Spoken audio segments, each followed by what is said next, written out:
এমনিতে আমি strong guard, কিন্তু রান্নার কথাটা আইলেই আমার এনার্জি কই জানি জায়গা বুঝতেই পাই না। তো রান্না পরে করবো, ভাবতেছি আগে ব্রেকফাস্ট করে নিই, কারণ প্রচন্ড খিদা লাগছে। তো সকাল সকাল ঘুম থেকে উঠতে আমি একটা হেলথ ড্রিঙ্ক নিয়ে নিয়েছি, যেটার মধ্যে বিটরুট আসিল। এটা আমি প্রত্যেকদিনই সকালে খাই।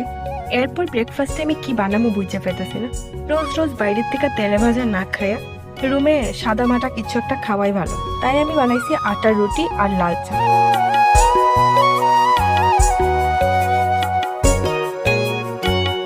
এখন গ্যাসের যা দাম, তাই ইন্ডাকশনই ভরসা। তাই ভাবতেছিলাম ইন্ডাকশনের মধ্যে রুটি কতটা কিরকম হইব।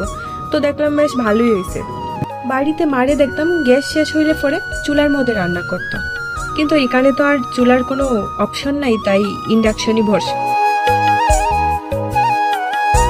তো যাই হোক, আমার এখানে চাও হয়ে গেছে গা। তো চা রুটি দুইটা হয়ে গেছে গা খুব তাড়াতাড়ি।